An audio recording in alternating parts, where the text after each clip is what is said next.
Break के बाद भी आपका स्वागत है और कमोडिटी की क्लास में आज हम बात करने वाले हैं एनसीडीएक्स पर मौजूद मजबूत सर्विलांस और मॉनिटरिंग सिस्टम की, जहां पारदर्शी ट्रेडिंग सर्विस के लिए एक्सचेंज की तरफ से कैसे बेहतरीन काम किया जा रहा है, ये हम आपको डिटेल में बताएंगे और आपको बताएंगे कि आखिर सर्विलांस का क्या बड़ा योगदान होता है पूरे ट्रेडिंग के पैटर्न में। इस पर हम डिटेल में बात करेंगे, लेकिन उससे पहले देखिए ये खास रिपोर्ट।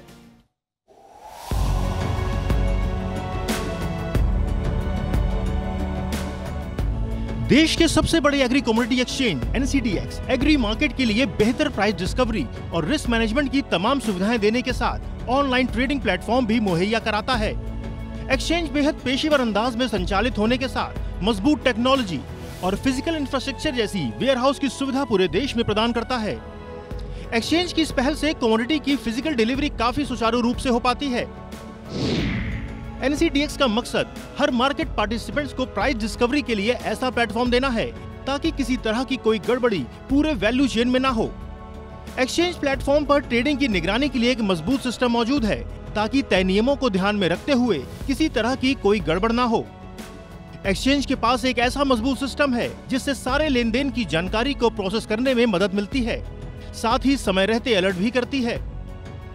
सेबी द्वारा तय किए गए नियमों के आधार पर कई तरह के ऑनलाइन और ऑफलाइन अलर्ट जारी होते हैं।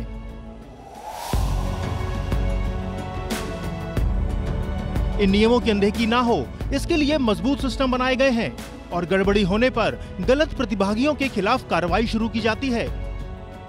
सभी तरह के अलर्ट नियम सेबी और अन्य डेरिवेटिव एक्सचेंज के साथ विचार विमर्श के बाद मिलकर बनाए गए हैं और इन नियमों की बाजार के माहौल के हिसाब से समीक्षा भी होती रहती है। Trading members prevention of money laundering act के तहत अपने क्लाइंट्स के लिए मध्यस्थ और रिपोर्टिंग इकाई भी है। एनसीडीएक्स अपने ट्रेडिंग मेंबर्स को सर्विलांस में सुविधा के लिए सर्विलांस अलर्ट भी प्रदान करता है। नियामक निर्देशों के मुताबिक और बाजार सहभागियों को पारदर्शिता प्रदान करने के उद्देश्य से एनसीडीएक्स सभी तरह के डिस्क्लोजर रिपोर्ट एक्सचेंज की वेबसाइट पर अपलोड करता है। 10 बड़े क्लाइंट्स की रिपोर्ट अधिकतम ओपन इंटरेस्ट के आधार पर सबसे बड़े प्रतिभागियों द्वारा ओपन इंटरेस्ट का प्रतिशत और विभिन्न श्रेणियों के प्रतिभागियों द्वारा ओपन इंटरेस्ट और टर्नओवर का रिपोर्ट एक्सचेंज की साइट पर अपलोड किए जाते हैं। सर्विलांस सिस्टम के जरिए देश भर के गोदामों की नियमित तौर पर निगरानी रखी जाती है। तय नियमों के मुताबिक कमोडिटी की स्वीकृति और स्टोरेज के साथ डिलीवरी की सही व्यवस्था को भी सुनिश्चित किया जाता है, जिससे फिजिकल डिलीवरी को पूरा करने में मदद मिलती है। मजबूत सिस्टम की वजह से सभी मार्केट पार्टिसिपेंट्स का भरोसा बढ़ता है और बेहतर इकोसिस्टम बनाने में मदद मिलती है।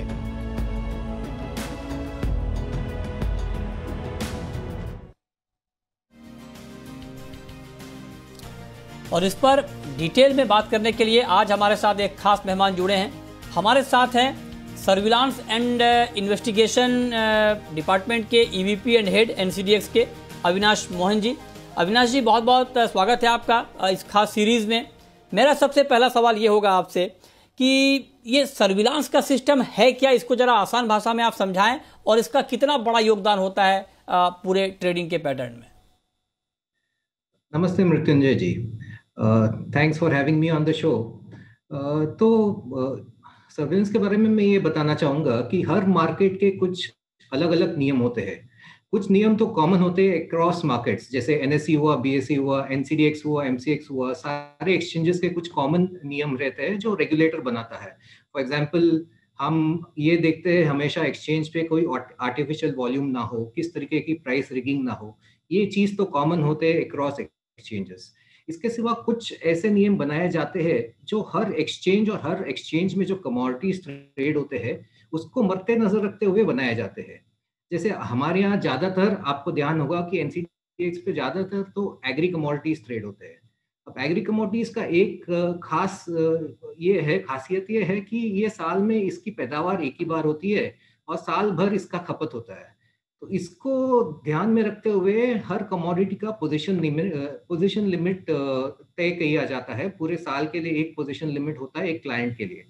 तो सर्विलेंस का एक रोल ये होता है कि ये देखा जाए कि इस तरीके के पोजीशन लिमिट्स को क्लाइंट्स एडहियर करे और कोई वायलेशंस ना हो इसके बारे में।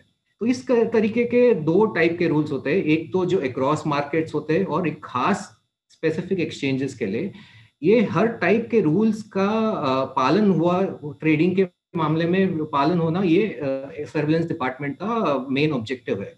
तो ये हम इंश्योर करते हैं कि जो भी कायदे बनाए गए हैं ट्रेडिंग के लिए, इसका पालन किया जाए when trading is taking place on the exchange platform. Okay अच्छा सर, एक बड़ा बहुत महत्वपूर्ण आपने बताया, लेकिन मैं आपसे एक बात और पूछना चाह रहा हूं कि ये आप लोग कैसे इंश्योर करते हैं कि जो ट्रेडिंग हो रही है एक्सचेंज के प्लेटफॉर्म पर वो फिजिकल मार्केट के अकॉर्डिंग हो रही है या नहीं हो रही है, इसको आप लोग कैसे चेक करते हैं? हाँ, तो ये भी एक यूनिक चीज है, स्पेशली एनसीडीएक्स जैसे एक्सचेंज के लिए। आपको ये ध्यान होगा कि एक्सचेंज पे तो सिर्फ वायदे की ट्रेडिंग होती है, इसका हाजिर व्यापार तो फिजिकल मार्केट्स में होता है। देश भर अन्य जगहों पर मंडियां होती है जहां पर फिजिकल कारोबार चलता है कमोडिटीज का। तो एक्सचेंज का वायदा और फिजिकल मार्केट, इन दोनों के बीच में जो सिंक्रोनाइजेशन रहता है, ये हमेशा मेंटेन होना चाहिए। ये उद्देश्य होता है एक्सचेंजेस का। अगर फ्यूचर्स एक डायरेक्शन में चले गए और हाजिर कोई और डायरेक्शन में चला गया, तो इससे काफी डिसरप्शन आ जाती है मार्केट में। तो सर्विलेंस टीम का ये भी एक ऑब्जेक्टिव रहता है कि हमेशा ना सिर्फ एक्सचेंज की एक्टिविटी को मॉनिटर करे, बट फिजिकल मार्केट के भी ऊपर काफी उनका निगरानी रहती है, ये तय करने के लिए कि वेदर द डेरिवेटिव्स, वेदर वायदा is following the physical markets at all. तो ये मेंटेन करने के लिए हमारे यहाँ हम ये सप्लाई एंड डिमांड जो है फिजिकल कमोडिटीज का, ये स्टडी करते हैं। किस तरह का प्रोडक्शन हुआ है कोई साल में, इसको स्टडी करते हैं। हमारा एक मार्केट इंटेलिजेंस का टीम भी होता है जो हर कमोडिटी का साल भर सप्लाई एंड डिमांड स्टडी करता रहता है। हम अलग अलग वैल्यू चेन पार्टिसिपेंट से इंटरैक्ट करते रहते हैं। तो हमेशा हमारे पास ये फीडबैक रहता है कि वायदा जो चल रहा है, is it trading in line with what is happening in the physical market. ये दोनों का तालमेल रहना एकदम जरूरी है। इसके बिना काफी डिस्ट्रप्शन आ सकती है मार्केट्स में।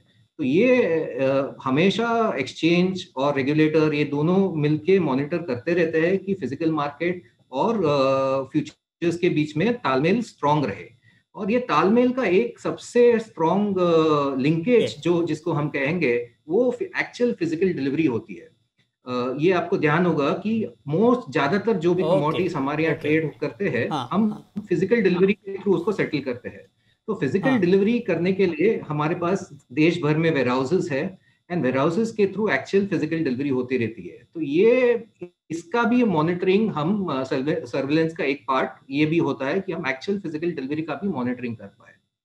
ये भी होता है, राइट। ये आपने बहुत डिटेल में बताया। छोटा सवाल आखिर लास्ट क्वेश्चन में आपसे ये पूछना चाहता हूं कि ये जो पूरा प्रोसीजर आपने बताया, ये ट्रांसपेरेंट है, इसको आप कैसे इंश्योर करते हैं? मतलब मैं आपसे ये जानना चाहता हूं कि ज्यादा से ज्यादा ट्रांसपेरेंसी को इंश्योर करने के लिए आप क्या करते हैं?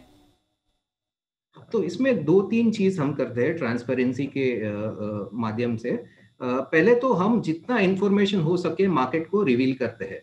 ऑफ कोर्स हम क्लाइंट का नाम तक रिवील नहीं करते, बट जो भी मैक्रो लेवल पे इंफॉर्मेशन है, फॉर एग्जांपल हमारे स्टॉक्स कितने हैं वेयरहाउसेस में, किस वेयरहाउस में कितना स्टॉक है, ये इंफॉर्मेशन हम डेली बेसिस पे अपडेट करते हैं हमारे वेबसाइट पे। इससे मार्केट पार्टिसिपेंट्स को ये अंदाजा आ जाता है कि किस एरिया में स्टॉक्स कितना है और कहाँ से डिलीवरी आ सकती है। दूसरी, हम ये भी at a macro level display करते हैं वेबसाइट पे कि किस तरह के पार्टिसिपेंट्स हमारे यहाँ पार्टिसिपेट कर रहे हैं और उनका प्रोपोर्शन कितना है ट्रेडिंग में।